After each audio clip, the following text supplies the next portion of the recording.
Subscribe करें और bell दबाएं ताकि कोई खबर रह न जाए।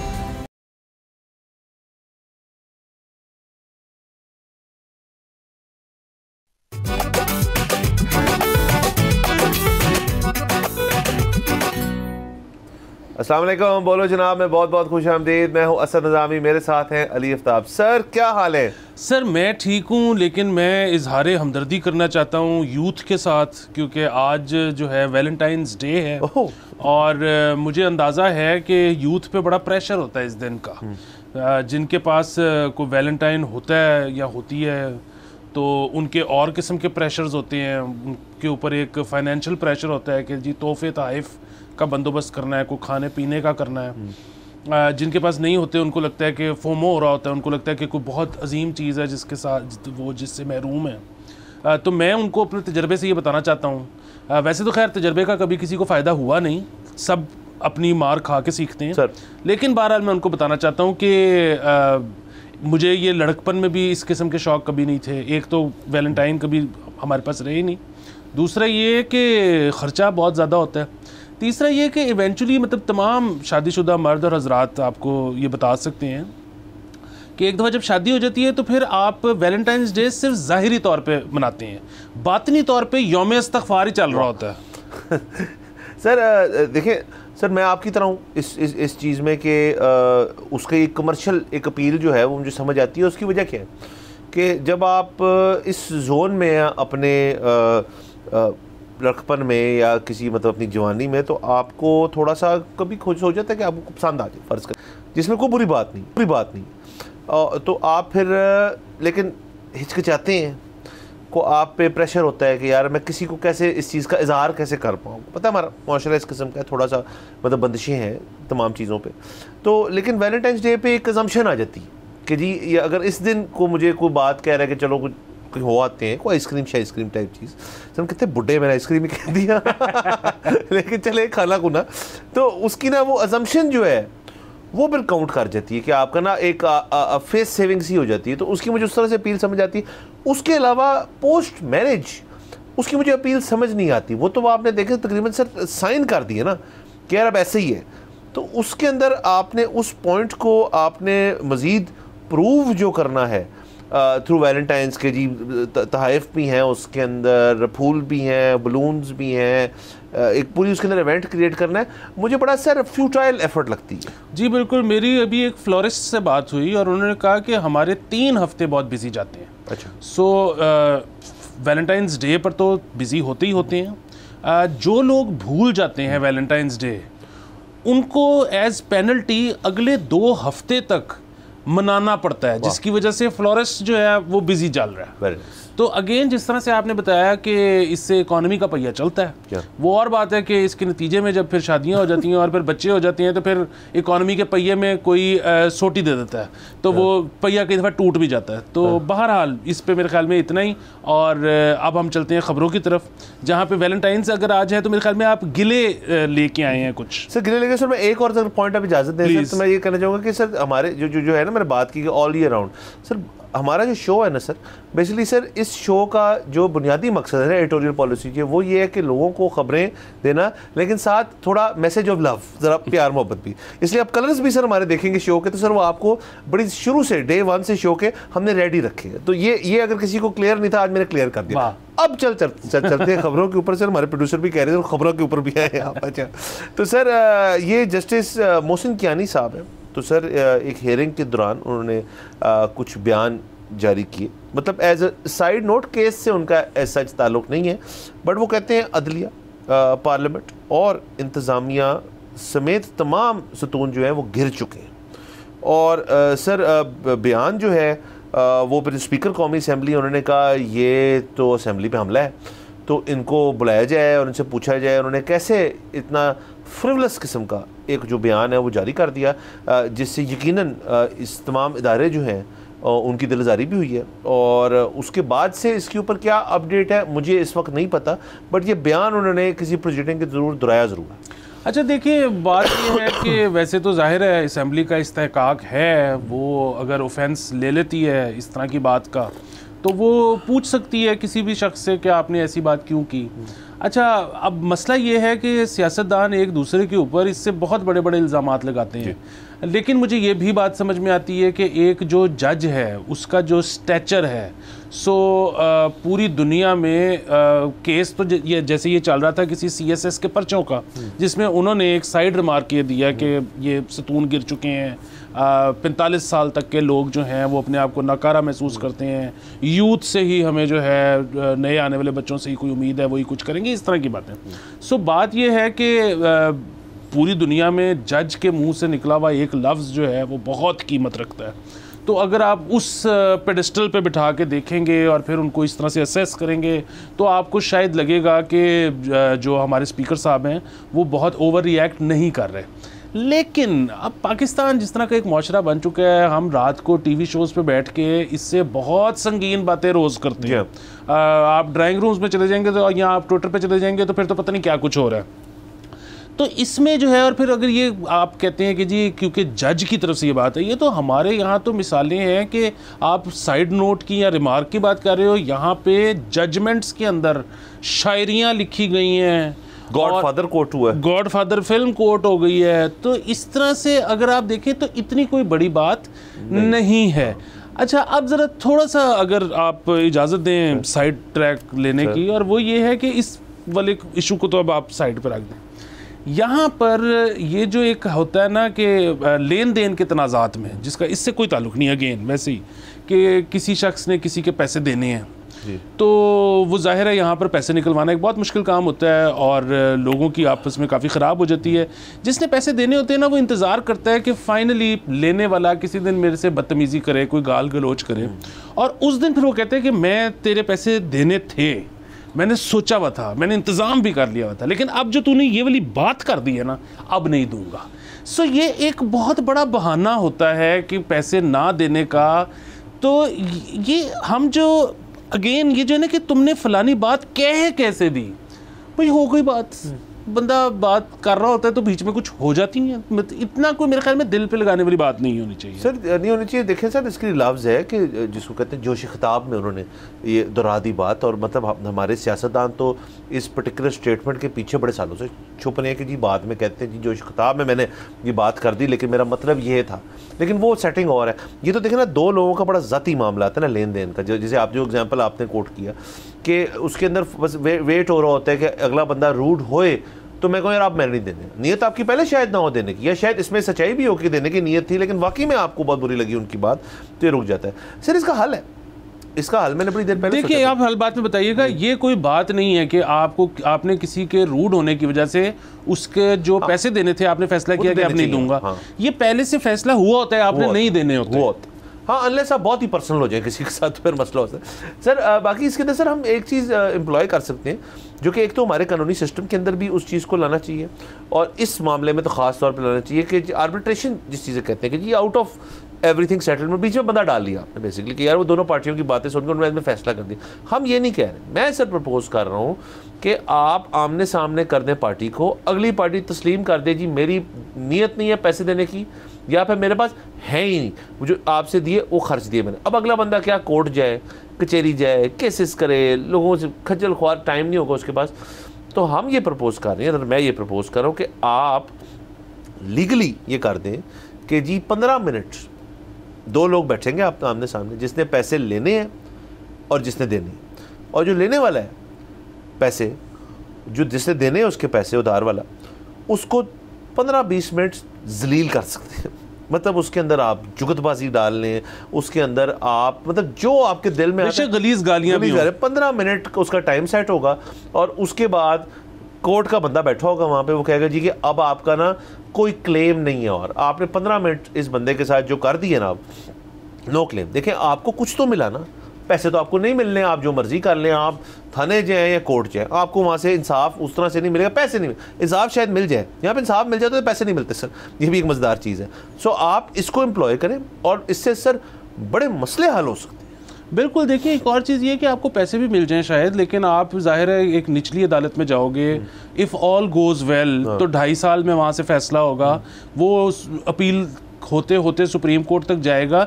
यहाँ पर तो देखिए ना, हमारे अपने वकला भाई कहते हैं कि 7.5 साल से पहले अगर केस का फैसला आ जाए तो इसका मतलब ड्यू डिलीजेंस ही नहीं हुई। ठीक है, तो अब शायद आपकी रकम इतनी है ही नहीं कि आप उसमें 7.5 साल, अगेन वो शख्स जिसने आपके पैसे देने हैं वो अकेला तो अदालत नहीं जाता, आप भी जाते हो, तो आप शायद ये नहीं करना चाहते। इसमें कम से कम आपके दिल की भड़ास निकल गई एक दफ़ा।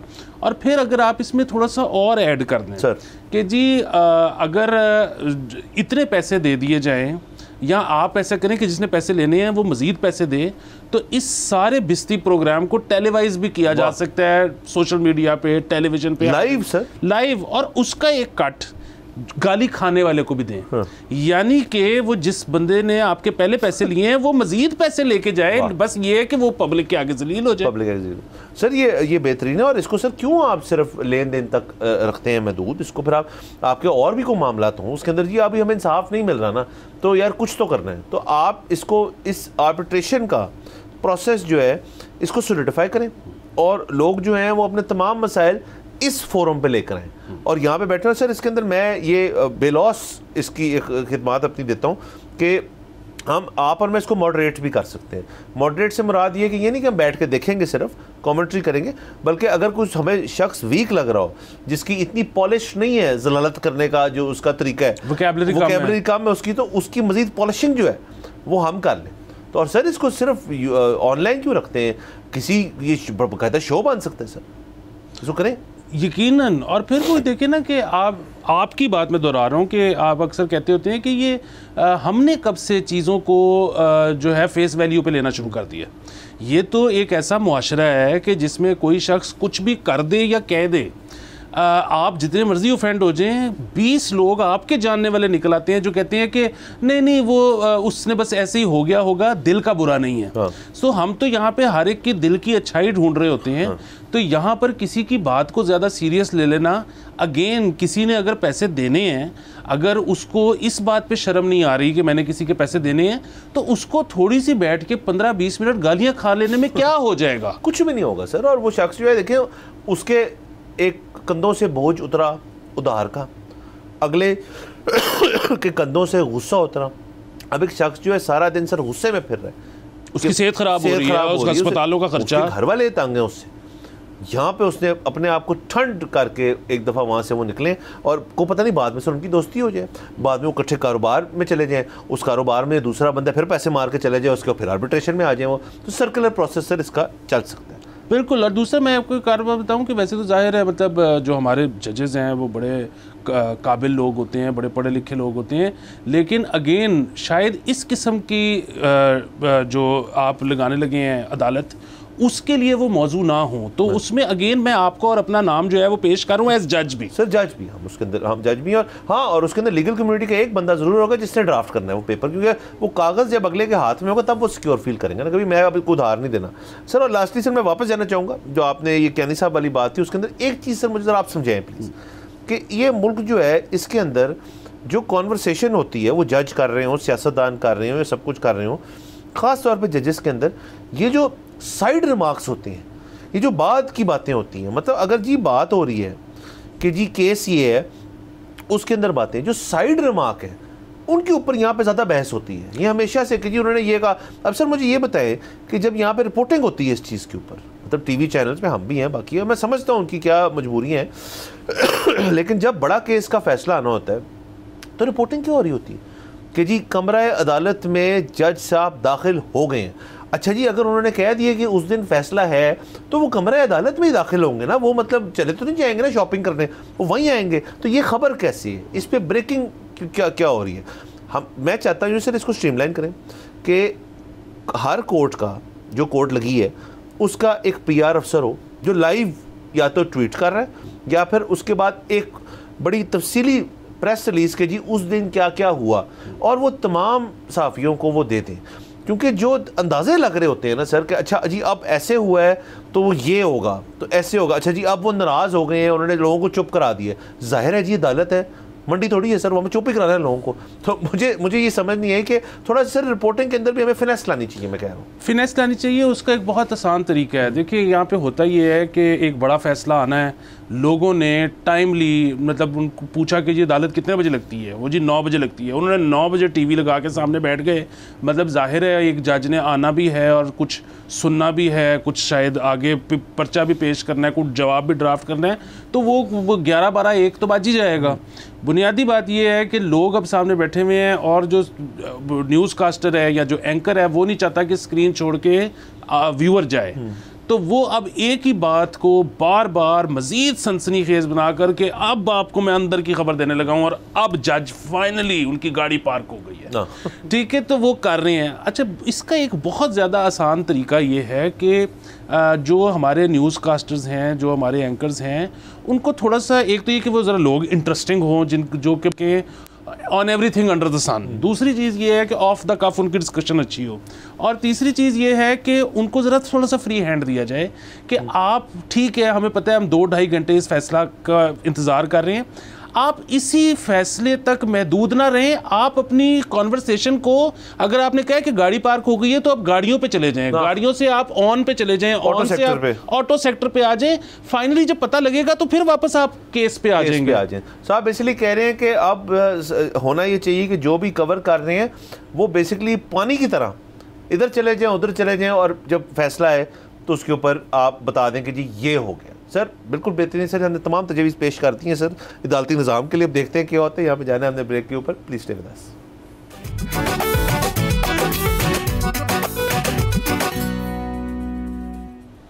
Welcome back from the break. आप देख रहे हैं बोलो जनाब। सर आगे चलते हैं सर प्लीज़। तो सर ये एक ख़बर आपने मैंने पढ़ी और इस पर हमने सोचा कि ये डिस्कशन मांगती है।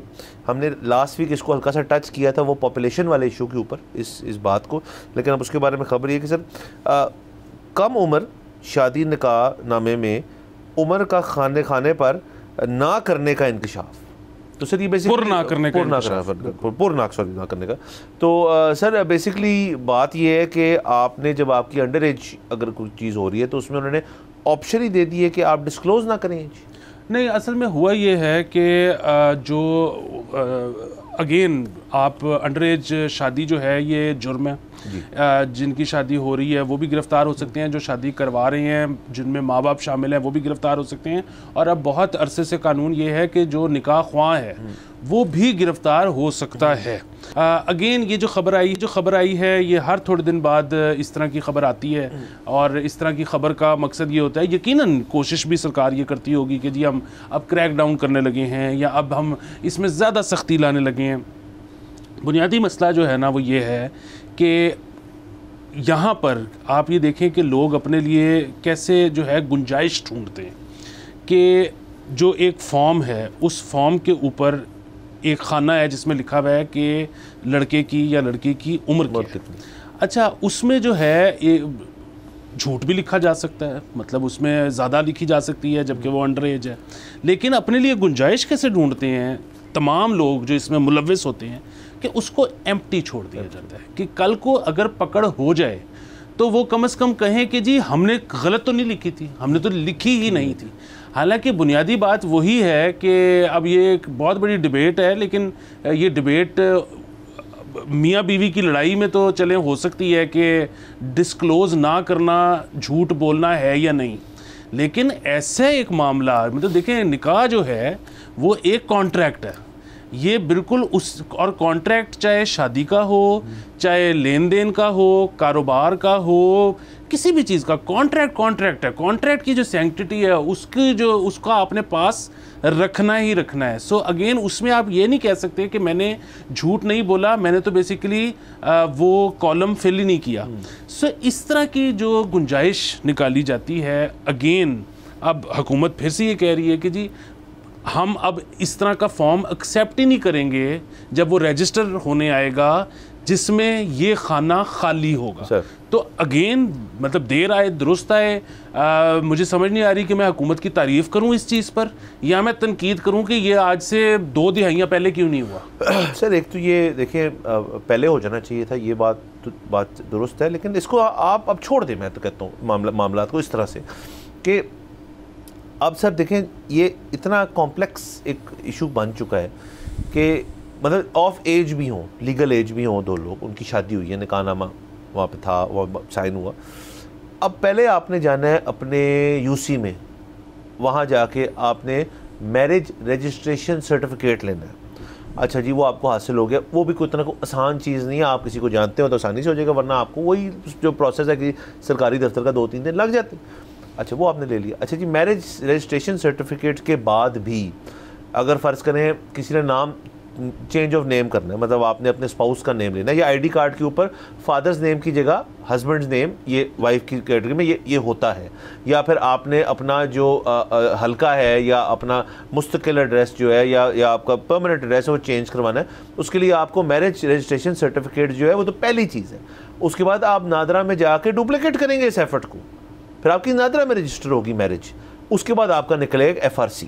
अच्छा जी, उसके बाद आप ये बाकी जो नाम चेंज वगैरह, आईडी कार्ड नया जो है वो करवा सकते हैं। ये इतनी लेयर्स हैं, इसमें से एक लेयर तो कम हो सकती है सर कि जब आपकी शादी हो रही हो तो मौलवी साहब अमूमन आपके इलाके की जो मस्जिद होती है वहाँ से आके निकाह पढ़वा देते हैं। उसके साथ जो निकाह नामे की रिस्पॉन्सिबिलिटी है वो अमूमन जो दीगर मसाजिद हैं उनके अंदर ही से वो पेपर्स तैयार होते हैं और फिर वो पेपर आगे जाती है फाइल और फिर यूसी से निकलती है। तो आप वहाँ पे ये यूसी वाला निकाल के आप नादरा को किसी नुमाइंदे को वहाँ पे बिठा दें जी, उनकी सर्विसेज हैं भाई, वो घर पे आ जाते हैं अब तो नादरा वाले, आप उनको फ़ोन करें, वो पहुँचे वहाँ पे और उनके पास वहाँ प्रिंटर हो, उसी वक्त जी डिटेल एंट्री, उसमें एज भी है जिसमें सब कुछ ही है, और अगर नहीं है जी हम नहीं करेंगे, फ़र्ज़ करें या आपके पास डबल आपकी एफर्ट कम हुई, उसी वक्त एक जी प्रिंट आउट निकला है या व्हाट्सएप कर दिए उसने कि जी ये लीगल डॉक्यूमेंट है, इसके बाद आपने यूसी ने जाना, हम इन्फॉर्म कर देंगे यूनियन काउंसिल में खुद ही, ये जिम्मेदारी वो लें, और उसके बाद आपके पास एक डॉक्यूमेंट आई है, उसके ऊपर आप FRC निकलवाएं, सब कुछ करें। इतनी सर एफर्ट, इतना खर्चा, इतनी ब्यूरोक्रेटिक रेड टेप जो है वो कम की जा सकती है एक बंदे से, एक फलाने निकाह पे। मैं समझता हूँ उसका वॉल्यूम बहुत है, लोग बहुत ज़्यादा शादियाँ होती हैं, लेकिन सो व्हाट, आप इसकी इवेंचुअली ऐप बना दें, बड़ी चीज़ें हो सकती हैं सर अगर सोचा जाए। यकीनन देखिए एक और चीज़ भी है, और वो ये है कि ये जिस तरह आपने फरमाया है ये सारा कुछ तो बहुत आसान है। मतलब अगर एक शख्स का ID कार्ड बना हुआ है तो मतलब तकरीबन आप एक जो निकाह ख्वाह है या जो कोई पेरेंट है या जो कोई विटनेस उधर बनने आया है उसकी टेंशन बहुत कम हो जाएगी कि यार ये फिर ओवर 18 ही होगा, और अगर ये खुदा ना खास्ता अंडर 18 भी निकला तो मेरी जिम्मेदारी, इसलिए मैं उससे सुपुर्दोश हो जाऊंगा कि मैंने तुझे ID कार्ड देखा था। फिर तो ये नादरा का मसला है कि उन जो भी उनके साथ फ्रॉड हुआ या उन्होंने गलत किया या जो, तो मैं उसमें इसकी जिम्मेदारी नहीं लेता। लेकिन यहाँ पर कितने लोग हैं, ख़ास तौर पे बच्चियाँ हैं जिनका जो है ID कार्ड बनवाया ही नहीं जाता। अब अगेन एक बंदा, एक शख्स है, मर्द औरत, वो 18 साल से ऊपर हो गया है, लेकिन आप उसका ID कार्ड नहीं बनवा रहे तो ये एक जुर्म है। मतलब होना चाहिए हर एक का कोई ना कोई एक फ़ोटो ID ज़रूरी है। अच्छा, फिर यहाँ पे आप ये देखें ना कि ये सारा कुछ हो ही नहीं सकता जब तक माँ बाप शरीक ना हो, जब तक रिश्तेदार शरीक ना हो। ये मतलब कोई बच्चा बच्ची ऐसे ये नहीं कर सकते ऑन देयर ओन। अच्छा, यहाँ पे ये भी बहुत ज़्यादा डिबेट होती है और हम उसके जो है ना सारी जो मुहरकात हैं उनको डिस्कस नहीं करेंगे, लेकिन यहाँ पर एक ये बहस होती है कि जी राइट एज होनी क्या चाहिए। मतलब कुछ कोई सूबा है वो कहता है जी कि 18 साल से कम नहीं कर सकते, कोई सूबा है वो कहता है जी 16 साल से कम नहीं कर सकते। अच्छा, मुश्तरका नहीं है, इस पर कोई मुश्तरका नहीं है। दूसरी एक और चीज़ ये है कि चले जी आप इसको, कुछ ऐसे भी लोग हैं जो कहते हैं कि इसको और नीचे ले आया जाए। फ़ाइन, हम तो कहते हैं कि दुनिया की हर चीज़ जो है ना वो अप फॉर डिबेट है। पार्लियामेंट बैठी हुई है, उसका काम ही यही है कि बहस करें, लोगों को अपने साथ में लाएं और कोई भी कानून साजी कर लें। सिर्फ एक जो मेरा सवाल है वो ये है कि जो लोग भी कहते हैं कि जी 16 में हो जानी चाहिए या कर सकते हैं या 18 में कर सकते हैं या 14 में करनी चाहिए, तो फिर वो साथ ये क्यों नहीं कहते कि फिर आप ड्राइविंग एज को भी तो नीचे ले आए ना, फिर आप वोट डालने की एज को भी नीचे ले आए ना। बात ये है कि अगर कोई शख्स, मर्द औरत, वो इतना सियाना है कि वो शादी कर सकता है, वो बच्चे पैदा कर सकता है, तो फिर वो ड्राइविंग भी कर सकता है, फिर वो वोट भी कास्ट कर सकता है। मतलब आप ये तो ना कहें कि जी फैमिली चलाने के लिए जो है वो मैच्योरिटी कम दरकार है और वोट डालने के लिए या ड्राइव करने के लिए मैच्योरिटी ज़्यादा दरकार है। ये बात जो है ना दिल को नहीं लगती। नहीं, हाँ सर बिल्कुल आप ठीक कह रहे हैं। और सर ये ऐसे नहीं है कि ये सिर्फ एक हमारा कोई नेटिव पाकिस्तानी इशू है, दुनिया भर में कई ममालिक ऐसे हैं जहाँ पे अंडर एज मैरिजेस बहुत बड़ा एक इशू है।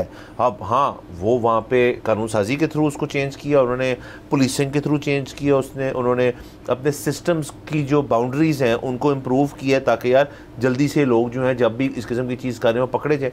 But obviously sir complete stoppage तो इस चीज़ पे नहीं कर सकते आप, लेकिन इसके अंदर आप एक नेशनल पॉलिसी तो बना सकते हैं ना यकीनन कि जी ये एज है और इससे कम पे अगर कोई कहीं हो रही है और कर रही है तो जैसे हर चीज़ बनी हुई है, सर FBI वाले हेल्पलाइन बना देते हैं, फलाने बना देते हैं। आई नो इसके अंदर ज़्यादा मुश्किल है, किसी के ज़ाती मामलात में आप दखल अंदाजी नहीं करना चाहते, बट सर ये सब कुछ जो है इस सब को भी मद्देनज़र रखते हुए आप एटलीस्ट ये तो कर सकते हैं कि आप अपना नादरा जो है उसको इम्प्लोर करें कि यार आपके पास एक डेटाबेस तो है ना कि यार इतनी एज या इतनी मतलब हॉस्पिटल्स या कहीं से भी कि यार इतने बच्चे आपने पैदा हुए हैं तो आफ्टर द एज ऑफ 18 उसका क्या पैरिटी है। मतलब ये फिगर्स मुझे तो आज तक सर कहीं भी नहीं मिले कि जी कितने ऐसे होते हैं बच्चे जो हमें पता है कि वो 18 के हो चुके हैं, लेकिन हमें ये नहीं पता कि उनके ID कार्ड बने या नहीं बने। तो मतलब वहाँ से शुरू करें, पर आहिस्ता आहिस्ता चाइल्ड मैरिजेस वाली चीज़ जो है उसको रिजॉल्व शायद किया जा सकता है। बस सर यहाँ पर जाना है हमने ब्रेक के ऊपर, लेट्स टेक अ ब्रेक।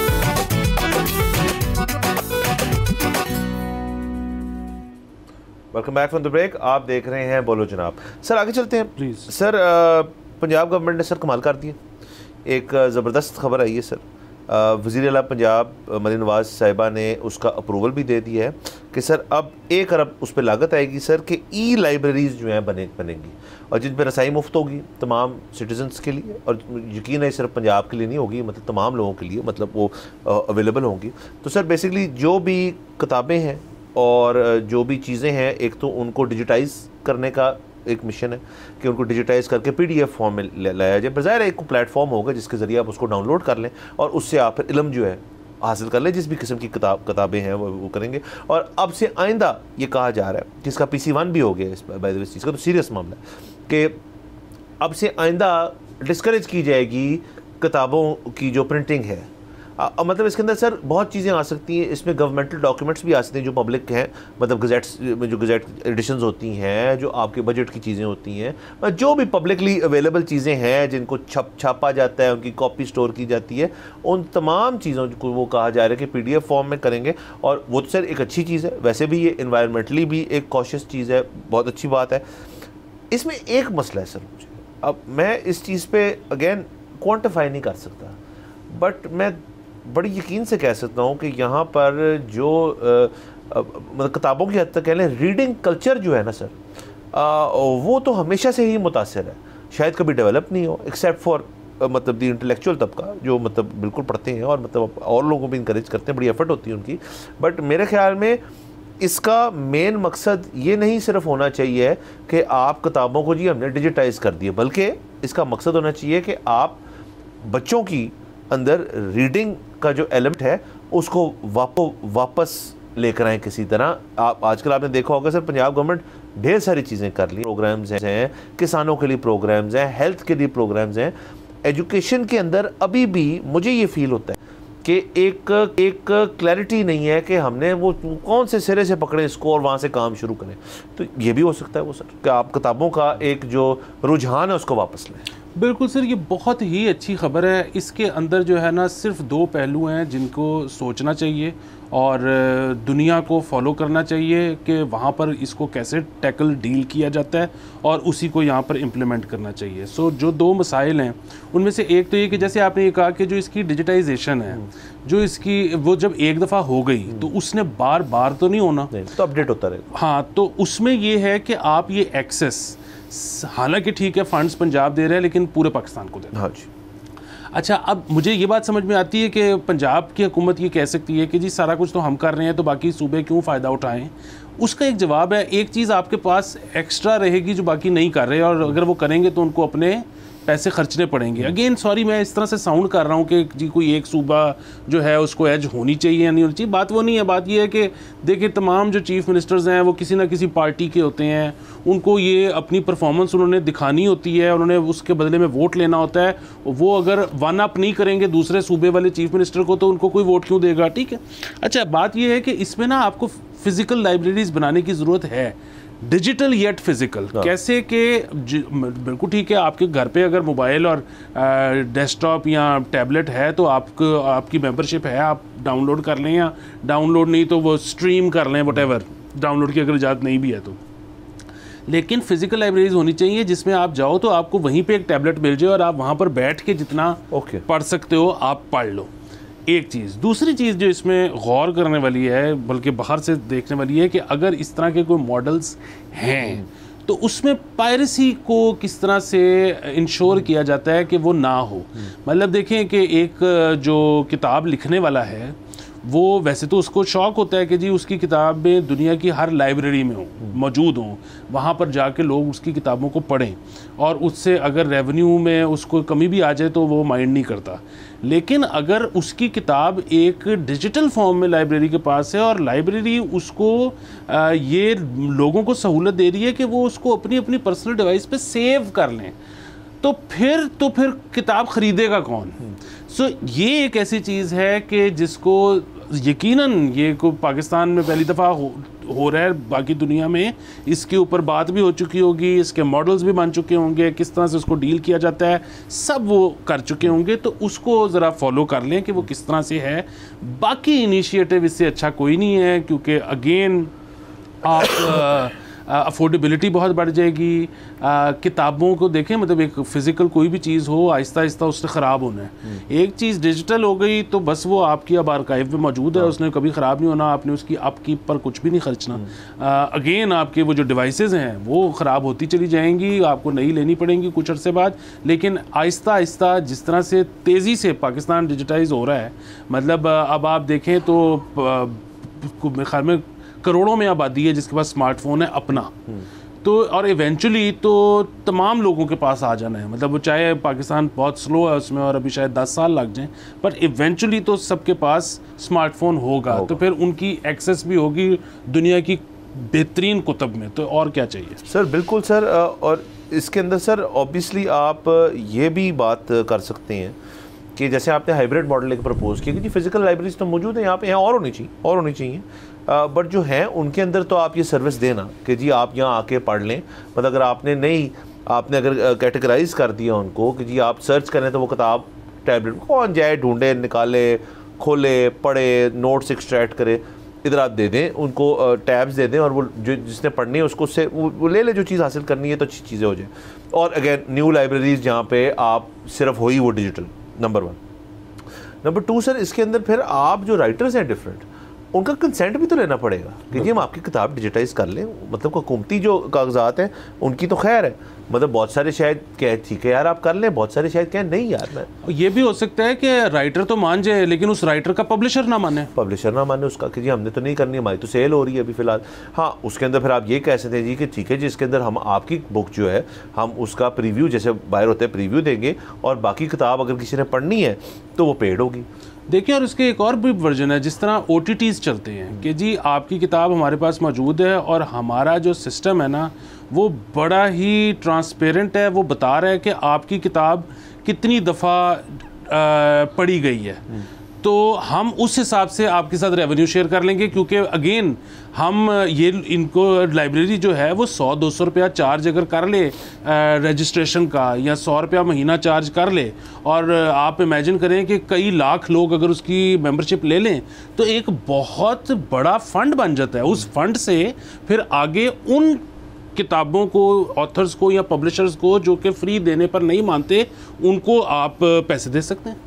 हाँ सर बिल्कुल, इसके अंदर अगेन काफ़ी चीज़ें हो सकती हैं और इसकी तरफ तवज्जो देनी चाहिए। अगेन सर मेरे ख्याल में मसला बॉयल डाउन वहीं करता है कि ये भी सर बॉर्डर कर रहे हैं ऑन एजुकेशन, और मुझे समझ नहीं आती इस चीज़ की कि हमारी ये लैक ऑफ कॉन्वर्सेशन क्यों है इस चीज़ में। मैंने जैसे शुरू में कहा सर, और उस पर उसको हमें किसी तफसीली भी डिसाइफर करेंगे कि हमारे क्या एजुकेशन जो है सर वो पॉलिटिकल पॉइंट्स के अंदर क्या कम स्कोरिंग करता है?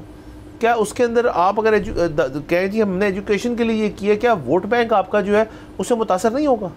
जी पता है मसला क्या है, एजुकेशन एक ऐसी चीज़ है कि कई दफ़ा 3 या 4 साल के अंदर उसका रिज़ल्ट नहीं आता।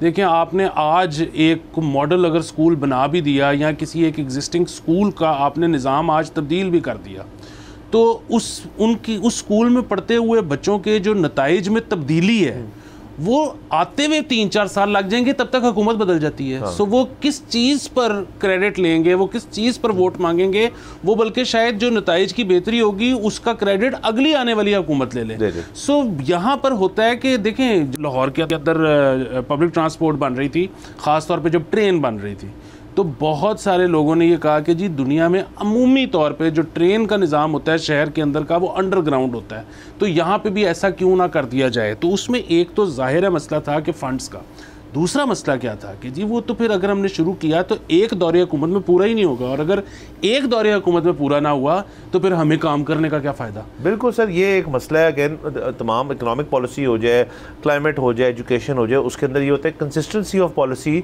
में आपको थोड़ा सा सेल्फलेस होना पड़ता है, जो कि यहाँ पर हमने बहुत कम होते हुए देखा है। बारह सर वक्त ख़त्म हो जाता है, इजाज़त लेते हैं, कल आपसे इंशाल्लाह फिर मुलाकात होगी। खुदा हाफ़िज़।